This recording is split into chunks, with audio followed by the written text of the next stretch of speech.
NFL season's finally here, so make sure to check your fantasy lineups along with a huge game in Tuscaloosa this weekend as we tuned in by Bama Central football intern, Blake Boyer, to break down the game. All that and more coming up on the 1 0 Sports Show.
NFL season's finally here, so make sure to check those fantasy lineups along with a huge game in Tuscaloosa this weekend as we're joined by Bama Central football intern Blake Boyer to help break down the game. All that and more coming up on the 1 0 Sports Show.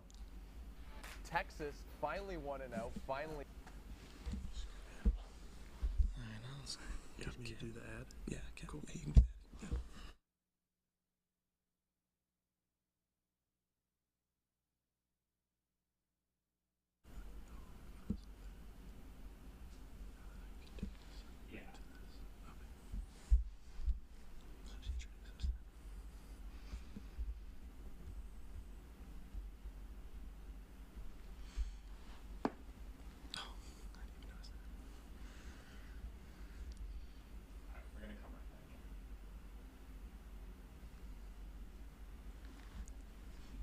Today's show is brought to you by Cap Metro, Austin's transit system. We connect you to work, school, play, and everywhere in between. Plan your ride to this weekend's game at capmetro.org. And Michael, even though this weekend's game is not in Austin, there are plenty of great games this weekend to talk about. Let's talk about last weekend's game first, though. We're going to start out with our favorite segment here, nice and early on the 1 0 Sports Show. Who's hot and who's not? Michael, why don't you go first with your who's hot? For me, my who's hot would be Colorado's offense. I mean, they had Shadir Sanders throw for over 500 yards in his very first collegiate game in the CBA or in the FBS. Yeah, in the FBS, and along with 4 receivers having 100+ yards, with Travis Hunter being one of those receivers 100+ yards and an interception. I mean, that team came out to a game where they were projected to lose by 2+ scores, and they came out and won in an overtime, not an overtime thriller, but in a thriller. And I mean, it was a great game to watch. A great way to start off the football season for sure. A great game indeed, and for my Who's Hot, I am actually going to go with the only other top 25 upset of the first week of the college football season. That is Duke. The unranked Blue Devils took on the 10th ranked Clemson Tigers in Durham on Monday night. You can see Riley Leonard taking off for the 56-yard touchdown.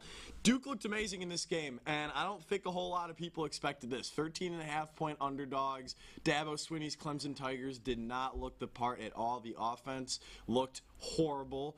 Duke with some timely stops on defense, and then every time they got in the red zone in the second half, they put it in. Duke looked great. I think that they're going to be a threat in the ACC this year. Guys are hot. I mean, Mike Elko doing great things. Take a look at the absolute scenes in Durham right there, storming the field. Oh, man, it would be so nice to have a moment like that at Texas. But, yeah, Duke Blue Devils, that is my Who's Hot. Who's not so hot for you, Michael? I'm at to go with what the Big 12 commissioner is not going to like is Big 12 little brothers Tech and Baylor, as they had huge losses to non-Power 5 teams. I mean, Tech was up 17 in the Wyoming game, and they find a way to lose that by 2 in an overtime thrower, actually. And then, I mean, Baylor at home, I don't even know what to say about that one. That's Texas State's very first win over a Power 5 team ever. And they came in there, and it wasn't even a close game. They were up, at one point, they were up 18 points in the fourth quarter. I mean, I don't know what happened with Baylor. I'm going to get into that when it comes down to what game surprised me the most. But, I mean, those are my two those are the two teams I think is who's not right now. Yeah, and, you know, the most surprising thing, I think that with the Texas Tech game, especially, was people thought that this Red Raiders team could be a big threat in the Big 12 this year, possibly challenge for a Big 12 title. Yeah. And to lose to Wyoming on the road in Week 1 just puts a sour taste in the mouths of everybody in Lubbock. For my Who's Not, I'm going to go across the country to the Big 10. And this is a program who hasn't been so hot in recent months. The Northwestern Wildcats, they took on the Rutgers Scarlet Knights on Sunday. Nationally televised standalone game, and Northwestern looked terrible. They lost by multiple scores to Rutgers, the perennial little brother of the Big Ten. Northwestern, of course, their head coach, the second longest tenured head coach in college football, was fired a couple of months ago, Pat Fitzgerald, for hazing allegations dating decades back. And so Northwestern just kind of topped it all off with a 24-7 loss to Rutgers. I wonder who the last Power 5 school to lose by 17 to Rutgers was. It's definitely been a while. Yeah, I mean, Rutgers has never been good. I mean, maybe back in, like, when they were winning national championships in the 1930s, but right now I don't think Rutgers has ever made any noise recently. Yeah, absolutely. So you previewed it a little bit a minute ago. Our next block here is which game surprised you the most, and I am going to kind of change it up a little bit, go with one of the games we haven't talked about yet, but I'm going to talk about an old friend, and that is the Purdue Boilermakers taking on Fresno State Bulldogs. Old Texas quarterback Hudson Card made his Purdue debut, and things didn't go so well for the Boilermakers. You see here, first play from scrimmage for Card. Pretty crazy first throw from scrimmage, make that 84-yard touchdown. So that was a pretty great start. And everything else from there was a little weird for Purdue. It was a back-and-forth type game. Mikey Keene, the quarterback from Fresno State, transfer from UCF, really looked good for the Bulldogs here. Their first game without Jake Haener in the past 4 years. So Fresno State looked like a real threat. They would not go away, stuck in this game all throughout, and then ended up pulling off the improbable upset of Purdue on the road in West Lafayette, Indiana. This game really surprised the heck out of me. I thought that Purdue, with new head coach Ryan Walters, the defensive coordinator at Illinois last season, I thought that Purdue could be a potential threat in the Big Ten East. They always have great players on the lines of scrimmage. Devin Mockabee is a running back who's a walk-on last season, had 1,000 yards from scrimmage his freshman year. Obviously, we talked about Hudson Card, some of the experienced players on defense. Fresno State crumpled all that up and threw it in the trash and beat Purdue in West Lafayette in Week 1. So college football never ceases to amaze us. That was one game that definitely surprised me, though. Yeah, I mean, that breaks my heart, too, because I'm a big Hudson Card fan. Yeah. I mean, I'm always rooting for Hudson Card, and, I mean, to go out there and lose Fresno State, I mean, that's a tough loss for any team. Yeah. But, I mean, I think but outside of Michigan and Ohio State, I think Purdue can make some noise. So, I mean, that's just what I think. And then getting back to what most surprising game to me, as I mentioned earlier, is that Baylor-Texas State game. I mean, after that first Texas State drive, they went and scored touchdowns on 6 of their next 8 drives. So I mean, it was just an absolute mauling of the Bears. I don't know what happened in Waco that night, but I mean, it was a big thing that did kill Baylor that game, where their false starts. I mean, there was 3 times in the game where they had multiple false starts that pushed them out of scoring range. I mean, they missed a field goal to that, and they lost a chance at 7 due to a false start to make them kick a field goal. So I mean, a lot of ups and downs for them that time. I mean, it's weird to look at the game though of how they lost, because the stats are so similar. I mean, Baylor they actually had more throwing yards, and Texas State barely outmanned them on the run. So I mean, the turnovers are similar too. I mean, I think each team had 2. So I mean, it was just, I don't know why it was such a bad game for the Bears, but they just couldn't find a way to get it going. Shapen did struggle this game. I mean, he played decently, but I mean, there was just not much they could do. And maybe this is the start of a new era for Texas State football. Like you mentioned earlier, Texas State, this is their first ever win against a Power 5 school.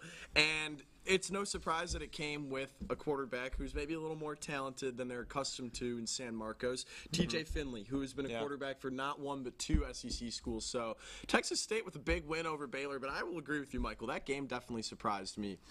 We're going to take it to the NFL for the last part of our first block here this morning on the 1-0 Sports Show. Last night, the NFL season opened up with the Chiefs, the defending world champions, taking on the Detroit Lions in Arrowhead Stadium. And the outcome was not how, you would probably expect it to be if you were to hear the Chiefs taking on the Lions in Arrowhead Stadium. Getting started early here in the first quarter, you see Jared Goff getting dropped back. This game got off to a slow start, and I said to my friends who I was watching the game with, I said, this feels like a preseason game. No Jahmyr Gibbs early in the game, no Sam Laporta, obviously no Jameson Williams with the gambling suspension, and then on the Chiefs side, no Travis Kelce, some of the other big names. Chris Jones was watching from a box, and so it got off to a little bit of a slow start. But then, the scoring started, some of the superstars got involved. What impressed me the most about this game was the outcome. Yeah. The Detroit Lions came into Arrowhead Stadium and pulled out a gritty win, and they won the game with their defense. They won the game with their defense. Who would have ever thought that would have happened if you watched the Detroit Lions last year? They just beat the reigning world champions, the best quarterback in the NFL. I know he didn't have Travis Kelce. I know they don't have Tyreek Hill. But what impressed me the most, the Detroit Lions got their stops when they needed to, and they left Kansas City with a W. That's what impressed me the most. I mean, I have to agree with you is that the Lions I mean, it wasn't like they killed it. They killed them. I mean, it was a close game all throughout, but I mean, the Lions, they came in there, their defense played great, which you'll never see out of a Lions team in recent years. So I mean, that was a big step for them. But I mean, they're building on the momentum they had last year. I mean, the last 2 games, they knocked out Aaron Rodgers' chance to go into the playoffs, and then just beat the reigning champions and in my opinion, the best quarterback in the NFL. So I mean, it was a lot of great things to say about them, but I mean, you can also go to the Chiefs side and say, I don't understand where it went wrong was the receiving. There was a lot of drops. No receiver went for over 50 yards. I mean, it just wasn't a pretty game for them. But I mean, shout out and give all my props to the Lions for pulling that game out. Let's go Detroit. Yeah, absolutely. And we're going to talk a little NFL, a little more NFL a bit later. That'll do it for our A block here on the 1-0 Sports Show. When we return, we're going to go through versus our friend Nate Sheldon is going to come on to judge some of our best plays, bloopers, and whatnot from the rest of this past week in sports. We'll be right back. You won't want to miss it.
Welcome back to the 1-0 Sports Show. It is time for one of our favorite segments on this show, Versus.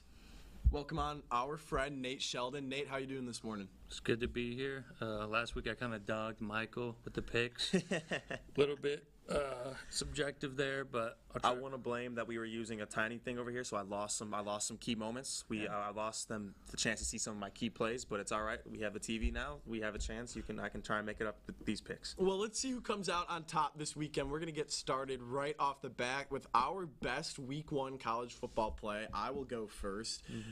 My best Week 1 college football play, and maybe this is cheating a little bit using the reigning Heisman winner and the clear best player in the country, but Caleb Williams pulled something off in Week 1, and if we can roll the tape now, that would be wonderful. Against Nevada, we see here, pocket collapses, and as all the time in the world, nobody comes open, so breaks away and does a little deke and throws on the run like it is absolutely nothing. That was like Johnny Manziel, although he made it look a lot easier than I feel like Manziel used to make it look.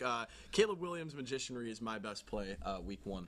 I like that. I mean, he looked like Johnny Manziel and Patrick Mahomes in one, as much as I don't like Johnny Manziel, but we'll move on from that.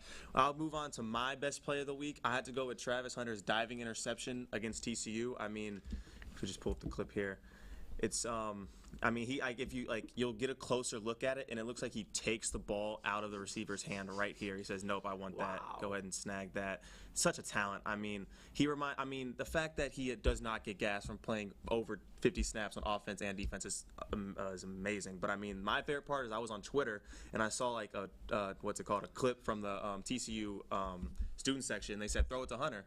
That exact play, threw it to Hunter. Absolute silent, and then some guy's like, "All right, who said it? Who said it?" And then the guy was quiet. I thought that was so funny, but that's my best play of the week. Nate, thoughts? I like a nice surprise every once in a while. Caleb Williams, we expect him to make those type of plays. Meanwhile, Travis Hunter just blew onto the scene last week, made a lot of great plays offense and defense. I got to go with the interception. All right. Okay. I like that call. Okay. Going across the pond, best MLB play of the week. Michael, would you like to go first? Yes. I know TJ's going to hate me back there, but Altuve with 3 homers in their game against the Rangers this past week, and that would make 5 out of his last 6 at-bats home runs. I mean, that's like not in this game, but you stretch the game before. It is pretty impressive that it's just, I mean, it was an absolute thralling of the poor Rangers. I mean, they're in contention together fighting for that top spot, and the Marlins are also sneaking up there. So, I mean, it's going to be very interesting how the AL West shakes out. But, yeah, I mean, 3 home runs. And was that off of Nathan Eovaldi, too? I think, yeah, the first 2, yeah, and they had to take them out because it was just Jesus. But, I mean... Wow. One of the best pitchers in the American League getting nuked by Altuve. Okay, so my top play of the week has to do with the Astros. It's actually against the Astros. The Martian, Jason Dominguez, making his Major League debut at the age of 20 against surefire Hall of Famer Justin Verlander. And he takes him deep into the Crawford boxes in his first Major League at-bat. Dominguez, who is younger than all of our panelists on today's show, hitting a Major League home run. You see his family going crazy. I'd be going crazy too if my son did that against the Houston Astros, reigning world champions. You see him rounding the bases with his chest puffed out like it's absolutely nothing. Dominguez is one of the top prospects in baseball. This is a name that we are going to be hearing about for years on top of years. The Michael Kay call on that home run is pretty cool too. Couldn't link the audio, but if you could check that out in your own time, I definitely recommend it. Jason Dominguez, home run in his first at-bat off of Justin Verlander, had to be my top play. I would argue with you that he is not younger than us when I look at him. Jesus Christ, that is a tank of a man. I would not think that he would be younger than us, but that is pretty impressive, I'll have to say.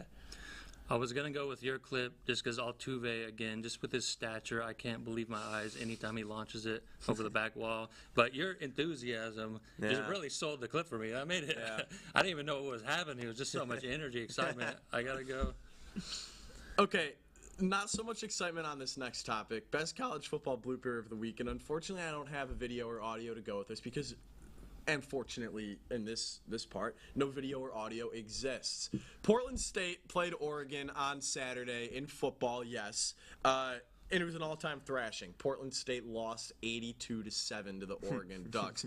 Portland State head coach said in his press conference the Wednesday after the game that one of their players actually had his ear severed and ripped off of his head in the loss. It was sewed back on, and yes, it does still work, but the player is concussed. That has to be the worst college football blooper of the week. And, I mean, losing 82-7 is bad enough, but losing an ear too? Can you imagine that? I have nothing left to say. No further comment on the topic. Yeah, that is wow, losing an ear. It's like Mike Tyson bit it off, but I mean that is something else. And then mine again, the college blooper for me this week isn't much of a blooper, just something I thought was hilarious. It's the return of the mayo pour on College game day. Look at this, just the guy and the North Carolina South Carolina game. He is just straight eating it, shirt off, rubbing it on his body.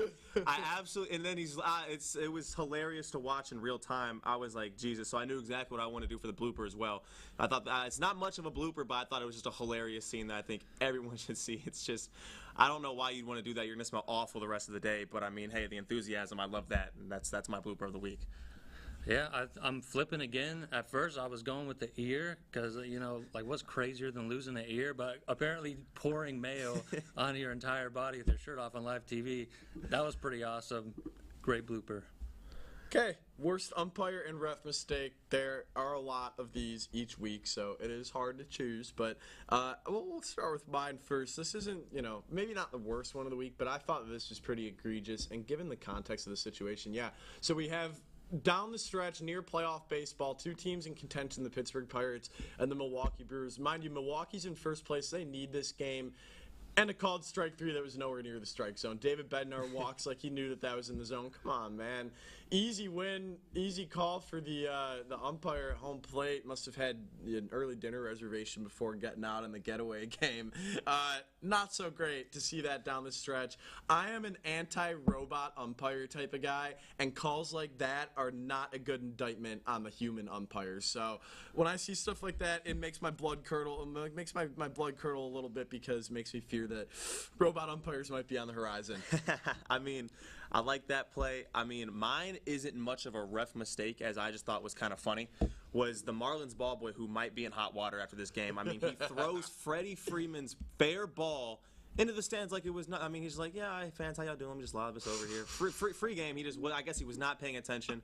So then the refs had to come in, and they had to sit there and talk for a second to be like, I mean, I don't know what to do here. There was a double, so they just gave them a run. Someone was sitting on second. That had a lot of boos from the fans, but I mean, it was just, I just thought that was a really funny play. Not much of a mistake other than just a wow moment. I don't blame the umpire for the first play. I blame the game of baseball because the strike zone is just so incredibly subjective. Like what do you want them to do? They can call whatever they want. The second clip, I thought that was hilarious. Just I don't know who the ball boy was rooting for. I think he was in on it. I think he knew what he was doing. But we'll go with that clip. So Michael might be running up the score a little bit on me here, but we have one last topic to finish our versus segment here on the 1-0 Sports Show. And I'll go first. Best extreme sports highlight of the week. Extreme sports aren't necessarily my thing, but I tried my best to find something pretty good. And we have I believe it's the Australian Open or the French Open. Mm-hmm. One of the Opens is going on. We'll go with the Australian Open this week in tennis. And Rohan Bopanna of India became the oldest man to reach a men's doubles Grand Slam final at the age of 43, which is incredible to think about because I feel like anybody over the age of 30 now is just playing pickleball instead of actually playing tennis. So that in of itself, shout out to Mr. Bopanna for sticking with the better sport. And two, to think about 43-year-olds, there are no 43-year-olds in American Big Four pro sports. That's pretty crazy to be at the top of your game while being at a pretty old age. Sorry if any of our parents are tuning in, but 43 is old in the world of sports.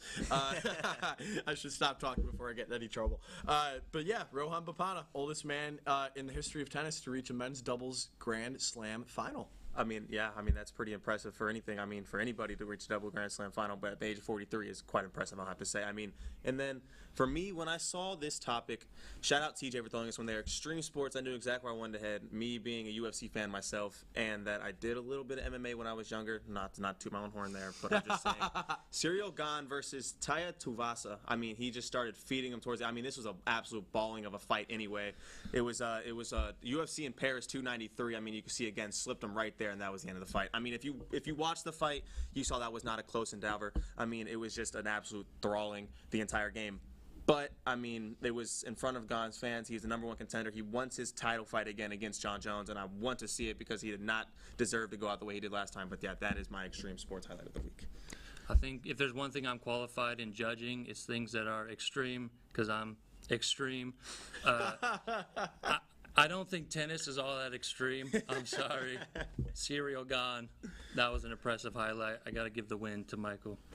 Okay, well, Michael with a pretty decisive win over me in our Versus segment. When we return, we are going to talk to Bama Central football intern Blake Byler, hear his thoughts on tomorrow night's matchup between the 4th-ranked Crimson Tide and our Texas Longhorns. Stay with us. We'll be back after this.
Welcome back into the 1-0 Sports Show here on this beautiful and sunny Friday morning in Austin, Texas. Big game tomorrow in Tuscaloosa between the Alabama Crimson Tide and the Texas Longhorns. So we thought that it would be wise to bring in somebody from the other side. Bama Central football intern Blake Byler. Blake, thank you for joining us. Yeah, absolutely. Thanks for having me. So what do you think the keys are, just to kind of throw you right into the fire early on, what do you think the keys are for Texas to pull off an upset in this one? Obviously, Alabama not so used to having these big-time marquee non-conference home games before the season starts. What do you think can go wrong for the Crimson Tide in this one? I feel like the key for Texas to pull off an upset, it kind of starts and ends with Quinn Ewers. I mean, you think about last year and how well he was playing at the beginning of the game before he got knocked out with that injury. And also Alabama had a lot of secondary struggles last year. He's a really, really talented quarterback, and so if he gets hot, Texas has a ton of offensive weapons. You've got Steve Sarkisian calling plays over there, a great offensive scheme. And so if a guy as talented as Ewers gets hot early, that's going to be dangerous for Alabama, because all of a sudden you can look up and Texas has put a couple touchdowns on the board in the first quarter. That puts pressure on an Alabama offense who's still kind of figuring out what their identity is with the new quarterback and everything. So if you're an Alabama fan, you don't want to see Jalen Miller have to take the ball down 14 in the first quarter or something like that. So I think the biggest thing for Texas is if they can get hot early with Quinn Ewers, he's going to be confident and ready to go the rest of the game. He might not be as intimidated by that Alabama crowd. And I think it really is the most important thing for Texas to get him going. I mean, building on that with how hot you think Quinn can get, what players are you looking out for from Texas?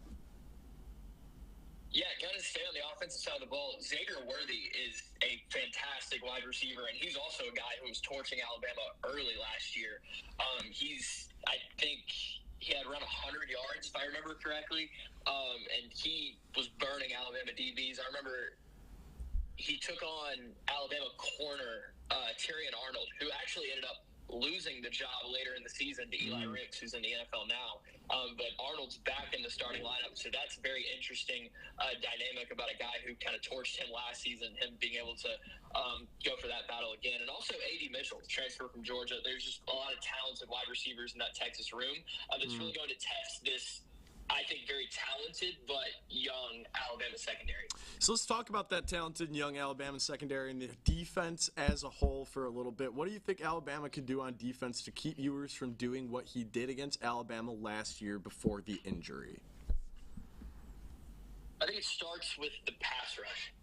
I think you got to look at Dallas Turner, preseason All-SEC guy, really good pass rusher. Alabama actually had, I think it was 4 sacks last week, all from the linebacking unit. So you had Dallas Turner back there, Chris Braswell, who's a guy who slid into a starting role, really good pass rusher. They actually blitzed a lot of their middle linebackers last year, like Deontay Lawson, the new starting middle linebacker there. I think if the pass rushers are able to get after the quarterback, that's going to make life a lot easier on the back end, on the secondary.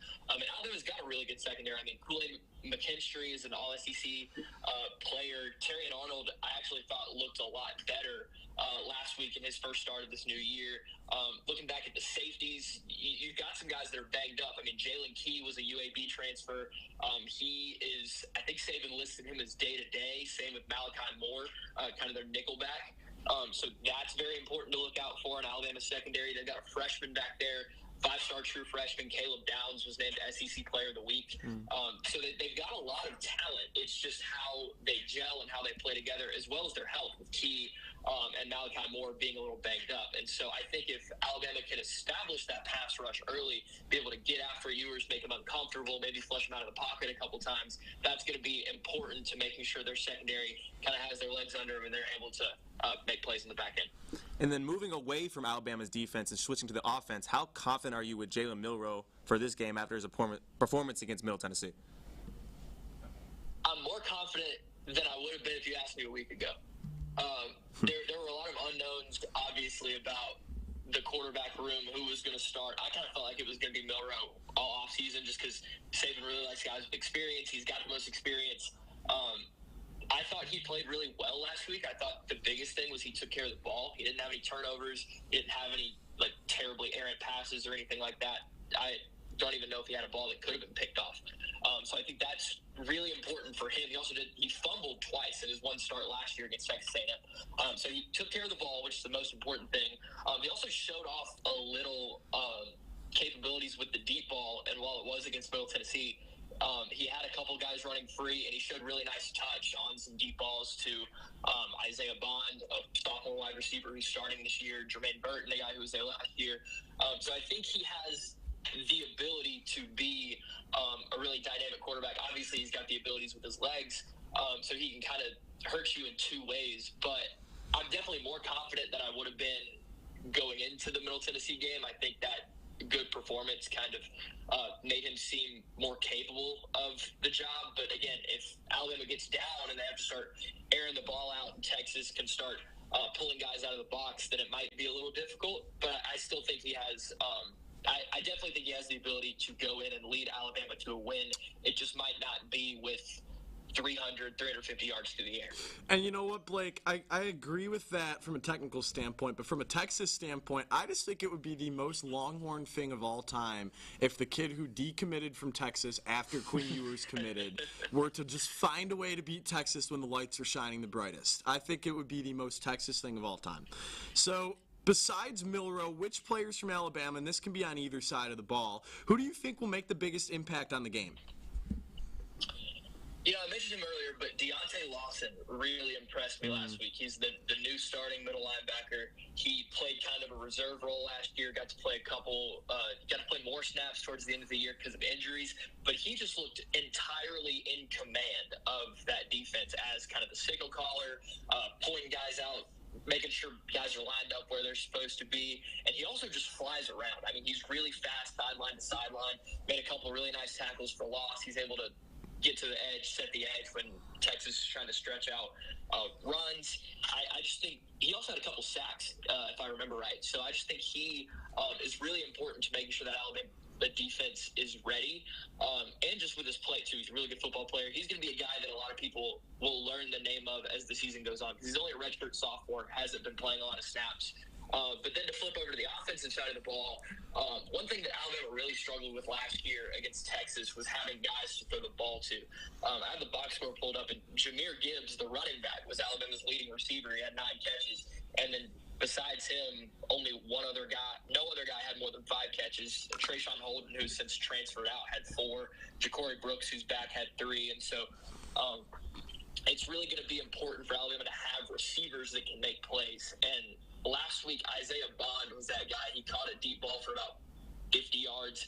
He had about 70 yards receiving, 75 yards receiving, about 5 catches. And he looks like a guy he came on strong at the end of last year. He was only a freshman, so he didn't play a ton at the start of the season. But he looked like he can become Alabama's go-to wide receiver. Now, Alabama doesn't have guys like Jalen Waddle, Devontae Smith, Jerry Jeudy, like the guys they had when Tua and Mac Jones were there. No first-round lock wide receivers. But I think if they're looking for a go-to guy, Isaiah Bond has the talent, the speed, the hands to be able to be that guy. So I'm looking for him out of the wide receiver room to kind of be the guy that makes the biggest impact on offense.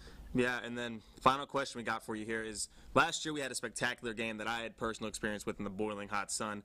Do you think this game will be another classic, or does Bama have enough to keep Texas out of the game? I think it's going to be a good game. I mean, it's hyped up this much, and you've got, the whole college football world's going to be in Tuscaloosa. You've got a great Texas team who I think they should win the Big 12. You've got an Alabama team who people are down. It's just the recipe for a really fun, exciting game. I think the difference is going to be the Alabama crowd. It's a long time since you've seen an Alabama game of this magnitude in Bryant-Denny Stadium. I mean, the last time a top 10 team came to Bryant-Denny was the COVID year when Georgia came here. And then, so the last time you had a full crowd, you have to go all the way back to 2019 when Joe Burrow and LSU was here. And so it's been a really long time since Alabama fans have been able to come to a game of this magnitude. So I think the crowd is going to be on fire. I think it's going to be an atmosphere like you haven't seen in Bryant-Denny Stadium for 3-4 years. I think that's kind of really going to be the difference in the game is how the crowd is able to affect the game. I think that's that's going to make it really difficult on Ewers. While he is really talented, I don't think he's seen a road environment like Brad Denny's going to be tomorrow night. So because of that, I'm leaning Alabama to win. I think it's going to be really close, though. Like, it's definitely going to be a one-score game in the fourth quarter, really exciting game that a lot of people are going to definitely be tuned in for. Agree with you, Blake. It's going to be an exciting game. It's going to be one for the storybooks, regardless of the outcome. We can't thank you enough for taking your time on this busy Friday morning to come talk to us on the 1-0 Sports Show. We wish you the best of luck with your coverage of tomorrow's game. When we return, on the 1-0 Sports Show, we're going to take it across the league, and we're going to talk about a little NFL football, previewing Week 1's action when we come back. Stay with us. We'll be back after this.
Welcome back to the 1-0 Sports Show. It's time to talk a little NFL football with the season kicking off last night. We already talked about the Chiefs and the Lions game. Shocking outcome with Detroit coming out on top. Let's talk about a shocking outcome to the season. Which team do you think will finish higher than expected? Michael, why don't you go first? I'm going to have to go with the Dolphins. They're picked to finish dead last in their division with an 8-9 record. I mean, yeah, I saw it. By was who? CBS Sports. So, I mean, CBS, maybe Fox might have a little more insight. I mean, I look at their schedule. They do have some tough games. They got to head up to they got the Jets. They got the Cowboys on the road. They got Philly on the road. So they do have some tough games, but I think their offense is so dynamic. It's so explosive. I mean, you have the two fastest receivers in the NFL, and then Tua, he had some, I mean, yes, he had some health problems later in the season, which kind of derailed their season which I thought they were having a pretty good season last year. But, I mean, I think if you just, I mean, they had said their deep ball threat is just so scary. Yeah. They have so much talent. I mean, also when you bring in a vet like Jalen Ramsey to add on to their defense, I mean, this team, I don't think they finished behind the Patriots. So, I mean, I have them at least finishing second or third. I do agree. I would like to have a nice sit-down conversation with whoever predicted Miami to finish last in that division, because I think that's a blasphemous take. But, yeah. Michael, I do agree with you for the most part about the Dolphins.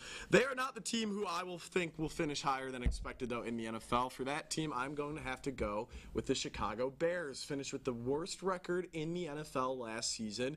I think that the Bears are a dark horse playoff contender in the NFC North this season, bringing back most of the best players from last season's teams. Some young players like Khalil Herbert, Darnell Mooney, Justin Fields on the offensive side of the ball.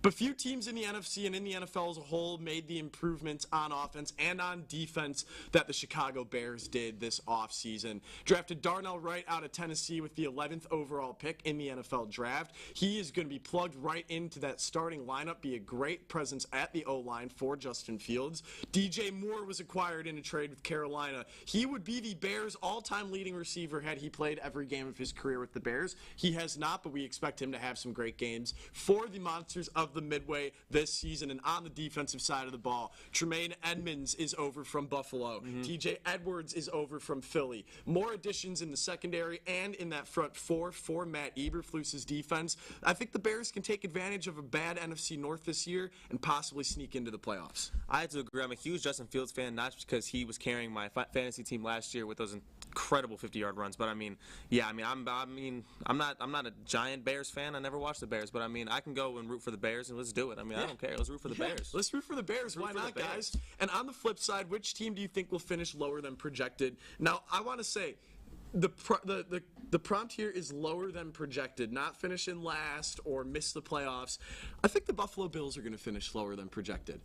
We're sitting here on what, year 3 or 4, where Buffalo is expected to make a move, make the Super Bowl, and they haven't yet. They have made no NFC or AFC championship games to this point under Josh Allen and Sean McDermott. I think the talent is still there, but we're starting to see some of the pieces move a little bit. Stephon Diggs had a little holdout this offseason. Some of the pieces on defense are becoming a little shaky.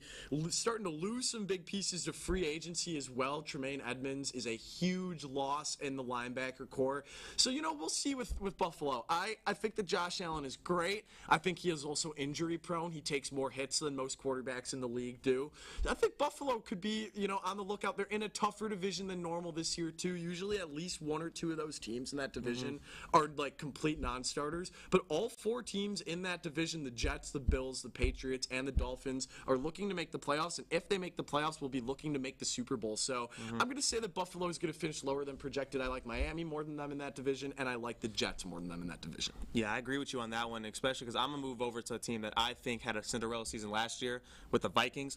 I mean, they're going I mean, you got the Bears, the Lions, the Packers, and the Vikings. I mean, the Packers, I think they're going to finish at the bottom of the pot. Losing Aaron Rodgers, that team's just not going to be as what they used to be. And I think the Lions are the team that might take this division, and the Bears, I can see them coming in second. So, I mean, the Vikings might drop down. I mean, I love the team personally. I love Justin Jefferson. He's an outstanding wide receiver, so dynamic. I think Kirk Cousins is a very underrated quarterback. I mean, watching the quarterback show, I fell in love with the guy. He was a great guy, such a humble dude. But I mean, a lot of the games last year, they were 1-score games. They ended the game with maybe a 3-point win, a 2-point win, a 7-point win, whatever it was. I mean, there's a lot of those games could just get flipped this season too. I mean, especially because you saw them in the first round of the playoffs last year, they absolutely laid an egg. So I mean, I don't think. I just don't see they're predicted to finish first. Also, according to CBS Sports, maybe I should go look at a different news outlet to figure out my news. But I mean, I think that the Lions, the Bears are going to finish on top of them. I do agree with that, Michael. You know, the Vikings, Kirk Cousins isn't getting any younger. The running back core is a little bit more thin. The receiver core is a little bit more thin. Yeah. With no Adam Thielen, no Delvin Cook in the running back room. Yeah. I agree. I think that the Vikings will finish lower than projected. So at the top of the stack now, who are your top 4 teams? And this will be the last of our NFL preview here in the C block of our show. Who are your top 4 teams in the NFL entering the season? I mean, I'm going to put mine at. I have 2 that are no surprises. The Chiefs and the Eagles, 2 teams that made the Super Bowl last year. I mean, I think the Eagles have a very similar offense. They have a very similar offense, actually. I mean, they have so many threats. I mean, they're building. I mean, again, not the toughest schedule. So I mean, I think they again finish at the top of their division, maybe for the top 3 seed. Right now, I think they'll top over the Cowboys. I think they can win 12, 13 games this year. Cowboys probably win 11 to 12. So I mean, I think they fall on top of the NFC East. So I mean, and then the Chiefs. I mean, you can never count out the Chiefs as being the best team in the league. I mean, they did have some struggles last night, but I mean, you can never count out Patrick Mahomes and Andy Reid when he's calling your plays. And then Travis Kelce just comes back. They finally have that go-to target. And then my 2 other teams, a big jumper here. I have to go with the Jets, just because with the Jets, I mean, last year they were a borderline playoff team just because their defense kept them in every single game because their offensive play, especially the QB play, was awful. It was just unwatchable. I mean, it's just not something you want to see. And then you added a all-time great at Aaron Rodgers to come. I mean, he's getting old, but I still think he's a top 5 quarterback in the league. I think the Jets really make the sweep this year. They make some noise. And then the Bengals, another team, they just signed Joe Burrow to a 5-year Supermax. So I mean, that team, his health issues right now. I hope he can play this season. I really do. Yeah. He's such a good quarterback. I mean, I love that team. I love Jamar Chase. I love Joe Mixon.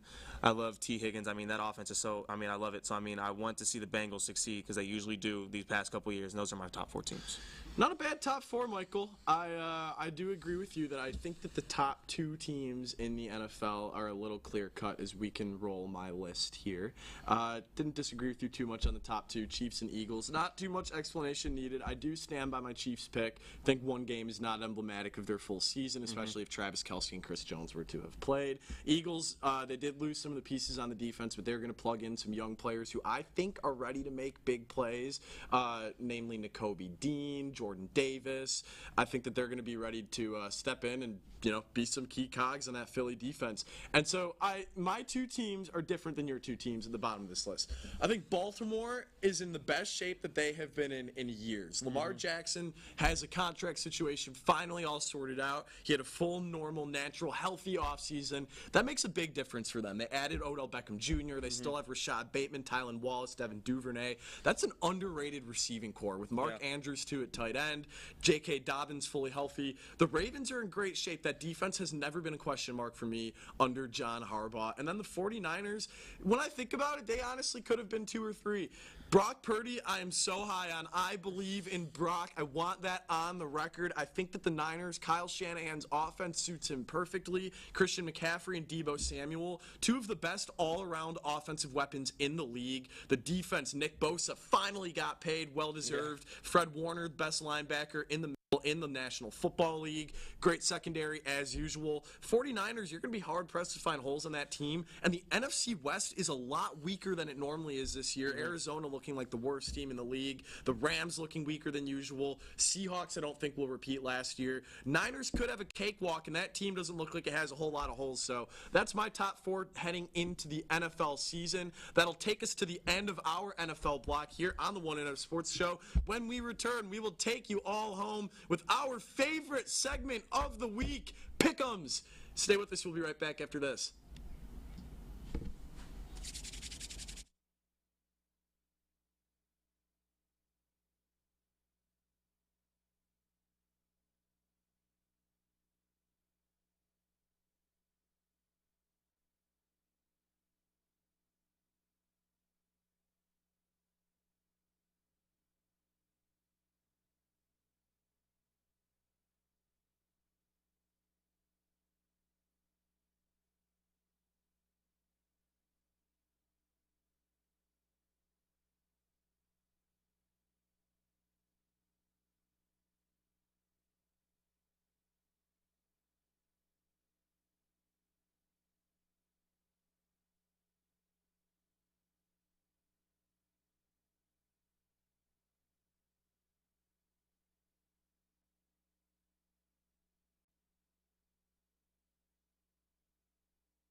Welcome into our final block in this morning's edition of the 1-0 Sports Show with our friend Nate Sheldon back on to help us out with some pick'ems. First game on the docket, NFL Sunday, Steelers and the San Francisco 49ers. This was kind of a surprising line for me, guys. Steelers are only 2.5-point underdogs. This is a home game for them. But with the 49ers having one of the strongest rosters in the NFL and the Steelers having as many question marks as they have had in recent years with Kenny Pickett at quarterback, this line definitely surprised me. Who wants to take the first stab at this game? I'll jump in first. I mean, like you just said, the 49ers are maybe the most talented team on paper in the NFL, so I think they jump in there, and they take care of business. Steelers, they're going to find a way, like every year, to not go under 500 and sit at 500 or be above it. So, I mean, but right now I think they start 0-1. I got to go 49ers. Nate? You were raving about Brock Purdy earlier. I don't buy it. I think he was Mr. Irrelevant for a reason. They are obviously stacked at all levels, but I think they're going to win despite Purdy, opposed to because of him this weekend. Okay. That's a very good take. I'm actually going to go with the Pittsburgh Steelers here. I think that the line is indicative of something that we may not know is going on. 2.5 points is very small for this line. I really like the Pittsburgh defense, returning everybody, T.J. Watt, Minka Fitzpatrick, two of the top 10 defensive players in the NFL, so Pittsburgh will be my pick. Staying in the NFL, going to the West Coast, though, for this one, 3 p.m. kickoff. Miami Dolphins against the Los Angeles Chargers, one of the best games of the opening weekend. I'll go with my pick here first. I like Miami in this one, 3-point underdogs on the road. But here's the thing. A road game against the Los Angeles Chargers is about as small of a road game. You can put road in all lowercase letters and small font because that is not much of a road atmosphere. I think Tua, Mike McDaniel, they are going to cook. Everybody is healthy. Tyreek Hill and Jalen Waddle is not just my favorite receiving core in the NFL. That should be everybody's favorite receiving core in the NFL. I've got Miami, and I think they're going to win by more than a touchdown. Miami, they have a really fast offense, but the Chargers, they play the Chiefs twice a year. I think they're going to be prepared for it. Justin Herbert has been slowly evolving into an elite status quarterback. I think this is his breakout year. I think they're going to get it done against the Finns. I mean, I'm Chargers. I'm going to have to disagree with you there and agree with Jason. I mean, yes, the Chargers, forgive me, Edley, but, they are maybe the most underwhelming team in the NFL when it comes to big-time games. I mean, they just find a way to be mediocre every single year, even when they keep bringing in tough talent. So, I got to go with the Dolphins because, like you said before, the best receiving core in the league. So fast, so talented. I love it so much whenever they throw the ball deep. And it's just like, yeah, he's wide open. I don't even got to look at the screen. I know he's going to be there. So that's why I got to go with the Dolphins here, too. We got a great matchup in another 3 p.m. game on Sunday. This I am going to predict to be a defensive, gritty showdown between New England and the reigning NFC champion Philadelphia Eagles. This one's at Gillette Stadium. It's going to be a great atmosphere in the Northeast. I'm going to have to go with Philly in this one, though. 4-point favorites on the road in a tough atmosphere in Foxborough. I think that they're 4-point favorites for a reason. They're going to defend that NFC crown. Jalen Hurts is an absolute superstar. A.J. Brown, I've got him dialed up for a big game on Sunday. Not too much to this prediction for me. I've got Philly. I have to agree with that. I also have Philly. Philly is. I think the Patriots are a very overrated team. I don't see what. I'm not buying what they're selling. The team just it doesn't. Like Mac Jones doesn't impress me enough to think that the Patriots can make a run anytime this year. So I got to go with the Eagles because that team impresses me. So just from what they did last year, they can build off the momentum coming in this year. Jalen Hurts is such a stand-up guy. I think the Eagles come and take care of business. I got to agree as well. I think Eagles are simply more talented. They didn't lose many of their players from the last year's Super Bowl run. I think Jalen Carter is a strong pick for their defensive line. And Mac Jones is relatively unproven. Is he going to be a franchise-type quarterback? We're in Foxborough, but it's September. It's not December. I don't think there's a huge advantage here, so I'm going Philly. I like that comment about the advantage being less in Foxborough in September opposed to December, and I'm going to have to agree with that. Cowboys-Giants, Sunday Night Football, classic rivalry, classic matchup. This one finally looks like it's going to be a great game. We have the Giants as 3.5-point home underdogs, primetime. Michael, why don't you get us started? How do you think this one's going to play out? Give me them boys. I am not a Cowboys fan, but I know a lot of people are. But, I think that they are the more talented team here. The Giants... when it came to trade cuts and drops for the 53-man roster, I talked about it last week. The Giants our receiving core is just not impressive at all, in my opinion. Yeah. Saquon can't carry his team completely. I just don't. Not Mac Jones. Daniel Jones. I mean, I like Daniel Jones. I mean, I do like him, but I think the Cowboys, I mean, what's it called? I think they finally able to piece together. I think they do make a run this year. I got to give me the Cowboys. Nate? I think the Cowboys, like every single year, they have a lot of talent, but they have one glaring issue. It's the guy sitting in the owner's box. I think he is Jerry Jones is absolute poison for the culture. Meanwhile, the Giants are coming off of an overperforming season, winning a wild card game last year, and they just seem like they have it more together in terms of chemistry. So I'm going to take them at home. Seem like they have it more together. I do like the chemistry point, but I'm going to have to disagree with you on the pick. I really like Dallas this year. I think that defense is Super Bowl caliber. I think the offense has some question marks, but that Brandon Cook signing is an underrated move to complement CeeDee Lamb and Michael Gallup coming off the injury. Tight ends are young. The O-line ain't getting any younger, but I like Tony Pollard in that backfield, and I think that is going to be the difference for Dallas. More dynamic offensive players. I'm going to go with the Cowboys. Last NFL game of the week, and it might just be the best one. Bills and Jets, Monday Night Football. Aaron Rodgers makes his home debut on the bright lights of ESPN. Joe Buck on the call for that one. My prediction for this game, I have a twin brother. He's going to be in attendance for that game. And anytime he's in attendance for something like that, something weird happens, I think it's going to be a crazy game. I don't know what the over is, but give me the over. I don't know what the over is on weird moments, viral, whatever happens. I'll take the over on that too. I'm going to have to go with the Jets, though, as well. Aaron Rodgers, I'm not a closeted Aaron Rodgers fan anymore, guys. I absolutely love 12. I guess number 8 now. I love number 8. I think he's going to show out, have a huge game, statement game for the Jets. I've got New York starting out 1-0. Nate? Well, the Jets are coming in to the season with the most hype since they had Broadway Joe. I mean, obviously, they have defensive rookie of the player, offensive rookie of the player last year, but the biggest hype man for them is Mr. Discount Double Check himself. What do you guys call him in Chicago? Daddy? Is that what it was? Come on, bro. Aaron Rodgers. I think he's going to be a huge difference maker. Surrounded by this youth is going to be a great balance. Him and Garrett Wilson are absolutely lethal. We'll see what happens, but I got the Jets. I'm gonna have to complete the sweep here and go with the Jets too. I mean, but I'm gonna go against your take, and I'm gonna bang the under because I think these two defenses are the top premier in the league. I think the offenses will find a way to make it like a 17-24, 17-20 game, but I mean, I'm not sold on the offenses just yet. I'm more sold on the defense, so I'm going to go with the under, but I'm giving the Jets. Okay.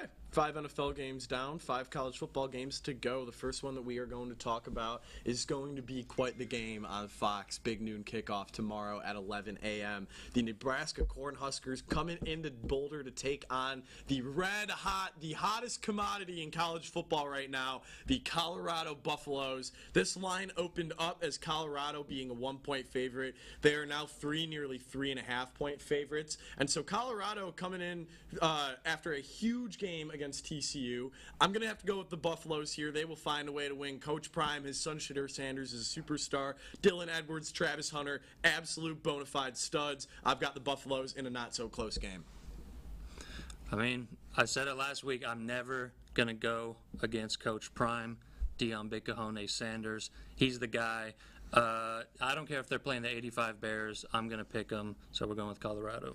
I have to agree. I mean, y'all talked a lot about Colorado. Let me hop to Nebraska real quick. That team has been more irrelevant than Texas has been, and they dropped up before we did. So, I mean, I don't think they're going to be impressive at all, so I got to go with Colorado, especially on the road. Okay, Ole Miss and Tulane. We got a great battle down south between the best group of 5 team in the country and one of the best SEC teams in the country. Michael, why don't you go first? Who you got, the Ole Miss Hottie Toddy or Tulane, the Green Wave? Tulane was very impressive last year, but I mean, I think they're going to fall off this year. Whenever I see Ole Miss hopping in the rankings, I have to give them a little credit because they're hit or miss every year. So I mean, I'm going to go with Ole Miss in this game. I think Tulane is a sympathy pick for the committee. They're simply not battle tested enough. Ole Miss has more experience against good teams. I'm going to take Ole Miss. Yeah, I'm going to go against you too, and I'm going to have to go with Tulane. Willie Fritz had so many opportunities to leave. Georgia Tech was so close to hiring him. He came back for a reason because he believes in this group. Michael Pratt had a huge game against South Alabama last week. I think that's indicative of what he can do. Give me Tulane with the points against Ole Miss. Texas A&M and Miami, 2:30 p.m. kickoff on ABC. Huge game for both programs who look to be going a little off track. can get back on track with the win, but somebody has to lose this game. I think the Hurricanes are going to lose this game. Their home field advantage isn't much of an advantage. A&M is going to have a bounce back here. Jimbo Fisher needs this one. He's got a great guy in Connor Weigman to get them there. As much as I hate to say it, and as much as I want to be wrong, I have to agree with you there. I have A&M in this game, and I think they win by 2+ scores. Miami is just, A&M's roster has impressed me this year, but you can say that every year about them. You can say that about a lot of teams, but I do think this year that Jimbo and the Aggies are going to make a jump. They're both coming off rough seasons, obviously. A&M did win the matchup last year, and generally speaking, they kept it closer. Miami lost a lot of big blowout wins against losses against bigger teams, so I'm going A&M. And then our trap game of the weekend, 13th ranked Oregon, after absolutely thrashing Portland State, is going to come down to Lubbock on Saturday night to take on a feisty Red Raiders group who are hungry, looking for their first win of the year. Nate, why don't you start us off? What do you think? I got to go with Oregon. They put up the Kobe burger, 81 points last week. Tech, an embarrassing loss to Wyoming. I didn't even know they had enough people in that state to put together a football team, let alone win a game. So I'm taking Oregon. I'm going to have to disagree with you there and take Tech. Knowing a lot of my Tech friends, they always say that Tech is going to lose the game it's supposed to win and somehow find a way to win the games they're supposed to lose. So I have Tech making a bounce back this game. I still like Tech in the Big 12. They had an awful first game, but I do think they win this game. Very close game, but give me Tech. I want to say I wouldn't be surprised if Texas Tech won this game, given the environment. It's a night game in Lubbock. Things can get weird, especially for an Oregon team not used to traveling out this far. But I'm going to have to go with Oregon. Bo Nix is a Heisman candidate. I really like Dan Lanning, their head coach. They have some great pieces on defense, and that receiving core is one of the best in the country. All right, guys. It's a big ticket of the game, or big ticket game of the weekend, not just here, not just there, but everywhere across the country. All eyes will be on Texas and Alabama on Saturday night when the 11th ranked Longhorns will take on the 4th ranked Crimson Tide in a rematch of last year's thrilling game. Michael, why don't you get us started? How do you think this one's going to play out? I think it's going to be a great game. But the thing is, Texas did not impress me enough last week to think they can go in Tuscaloosa and win this game. I got to give it to Alabama. So it's going to be a close game. I think they keep it close, but I got to take Bama. My mind's telling me Bama, but my body, I can't go against the Horns. We got to take them UT all the way. I'm going to go with Texas here. I think that last year's game showed a little bit of a passing of the torch, not a passing of the dynasty torch, but a little bit of a slip in something that hasn't happened in years, and that was finally Nick Saban didn't look so up to the task against one of his former assistants. I think that this is finally going to be the year where one of those assistants walks into Tuscaloosa, looks him in the eyes, and beats the Crimson Tide. I love Quinn Ewers. I love Texas's defense. I think the defense will be the difference maker in this one. Won't be as high scoring as people expect, a lot like last year's game, but I have the Longhorns in a gritty, grinded-out affair. That'll do it for us today on the 1-0 Sports Show. Make sure you tune in next week at 10 a.m. on Friday, but also be sure to check out our sister shows, College Press Box, executive produced by your very own Jason Kinander, at 6:30 p.m. on Monday nights, and then the College Crossfire, hosted by the one and only Ryan Swankowski, 9:30 p.m. on Wednesday nights. We'll see you with us next week. Thank you very much for joining us. Have a great weekend.